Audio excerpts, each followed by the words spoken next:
guys, UrbanSuburban here again. Another knife video for you, if you can believe that. This is going to be my preview video on the Buck Thug. That's right, the Buck Thug. I gave you a little teaser of it in a outdoor video I did. If I've released that one yet, who knows which order these are going to come out. But like I said, so this is going to be a really quick preview. This is a knife that I want to really use for a while before I do a full review on it, because it's well, it's not a very cheap knife. In Canada here, you're looking probably, give or take, 140 bucks. In the States, you might be able to find it for a little bit less. So this isn't a $30 folder where if you get it and you don't like it, not the end of the world. You're spending over 100 bucks, maybe even close to 150 bucks.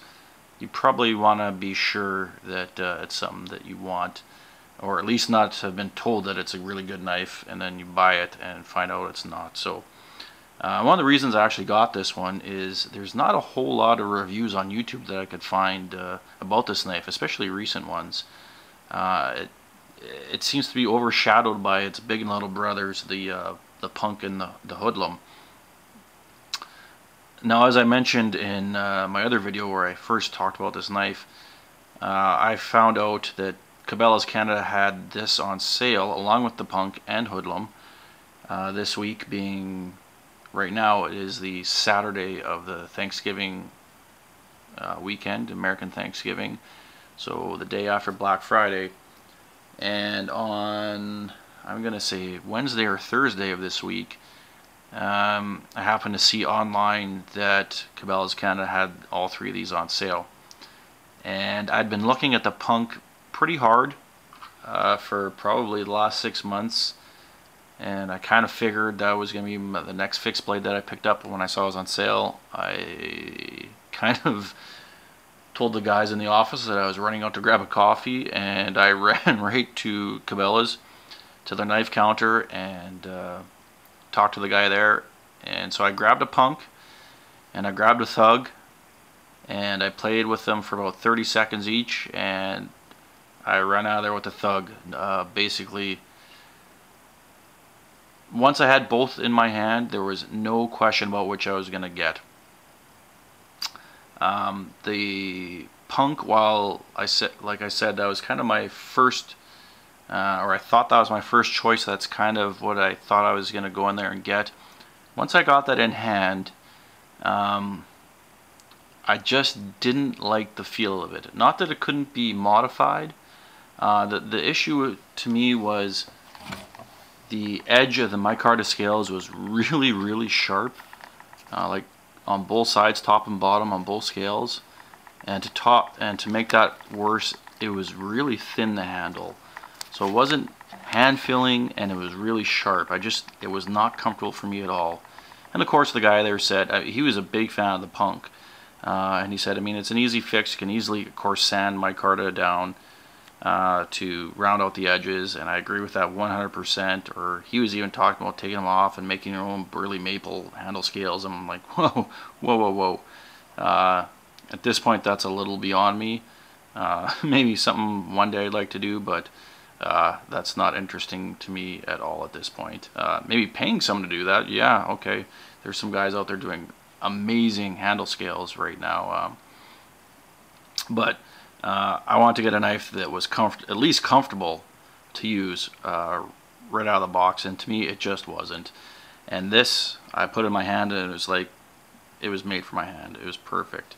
So I grabbed it, sat on it for 2 days at home, and brought it out to the cabin here this weekend to start playing with it outside.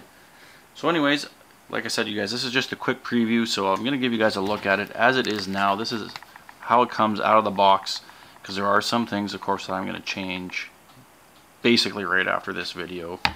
It comes with about 10 feet of cordage here. This is not 550 paracord. I don't know what this is. It feels like nylon shoelace or something like that. So that's probably going to come off right away. That's just, it's dangling there doing nothing. I mean, it's better than no cordage if you need cordage, but I got hundreds and hundreds and hundreds of feet of paracord at home. I'll probably switch it out with some real paracord. course, this has a double retention system here, so you have your snap here, which is fine, but then you also have this cord lock with this same nylon cord here, and this whole thing is going to go right away too, because every time I pull this knife out, I think I'm going to cut that, and at some point I probably will, and then putting it back in, it's just a pain in the butt, it's always getting in the way, so this is going to go. But I want to show you guys what you get out of the box if you're to buy this thing before I change all that. Give you another few more things on the sheath here real quick. Belt loop, MOLLE compatible, front pocket with a buckle. Today I had my Leatherman Juice S2 in here. You could also fit, I think, a full size, at least like a wingman or a sidekick would fit in there as well. Sharpening stone, stuff like that. Not a bad sheath for a nylon sheath. You got this Velcro here. I'm not really sure what that's for. This is just extra strap for this pocket here. I don't know why they give you this much, but it's there. Drainage holes here for the pocket. Not really any, well, I guess you can see there plastic insert, of course, and you can see right through, so the whole bottom drains, so you don't have to worry about blades staying wet. I guess that's good. I'm not a huge fan of the nylon sheaths, and if I decide I like this knife enough, of course I will probably get a Kydex sheath made for it from someone.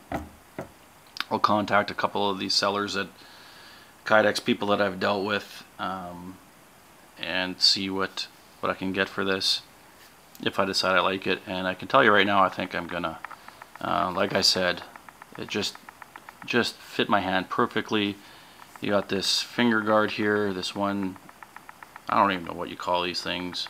I'm gonna call it a finger hump. So basically it goes right between my index finger, my middle finger, perfectly. You got this nice finger guard here, bit of a thumb ramp, jimping here, really big jimping, but you know what, it doesn't work bad at all. And I really like this choil here. You can get a finger in there, and then with that jimping, locks you right in to do some finer stuff, feather sticking, that sort of thing. Kind of interesting shape. It's which kind of threw me off at first. I've never been a huge recurve fan, but this one's pretty mild recurve. I think it looks like it's more recurve than it is because of the angle of the handle to the blade. It's sort of, I guess, not sort of, it is a modified kukri design. So you get a little bit of, I mean, it's not a straight handle to blade. Your blade comes off at a bit of an angle here like a kukri. Very slightly, but it makes that recurve look, I think, even more recurved than it is, with a bit of a drop point here. But I used it today outside, pounded it through some frozen wood, of course, because it's winter here now. So the coating took a bit of a beating, which I fully expect, whether the wood's frozen or not.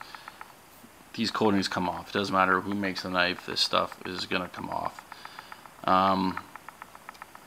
Nice sharp spine. As you can see, I struck my ferro rod on this thing through a really good spark, but of course that's going to take off the coating as well. I don't care, again, it's the coating. Maybe one day I'll even strip this whole thing.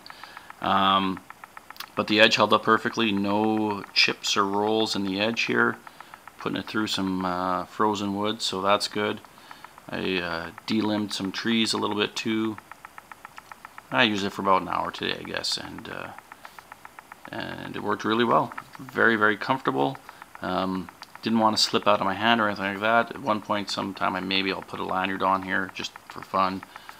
But so far, really happy with it. Of course, it says right on there 5160 carbon steel.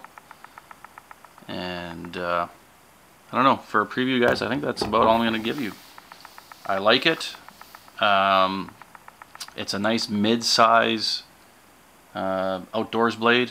If you want, you could call it a survival knife, large size bushcraft knife, I guess, but it's pretty big for that. It's about a 7-inch blade, so not super light, obviously. I mean, 7-inch blade, nice thick stock, or thickish. I think that's 3/16. But anyway, guys, that's the Buck Thug. Once I pound the crap out of this thing for a couple I'll probably give this one a couple months. Maybe right till spring when the wood thaws, so I can tell you how it works in frozen wood and then in non-frozen wood, and then I'll do a full review at that point, and let you guys know what I really think about this thing. There might be an update or two throughout the winter as I use this thing, if anything major happens, but so far so good, guys. I really like this knife at this point. Comfort wise, it is top notch, and I like that blade shape. I think it's going to be a great chopper. You can do finer stuff with that choil and the jimping on top there. I think if I was to resheathe this thing, this may be my new sort of go-to mid-size knife, but we'll see. Anyway, guys, take care, have a good night. We'll talk to you soon.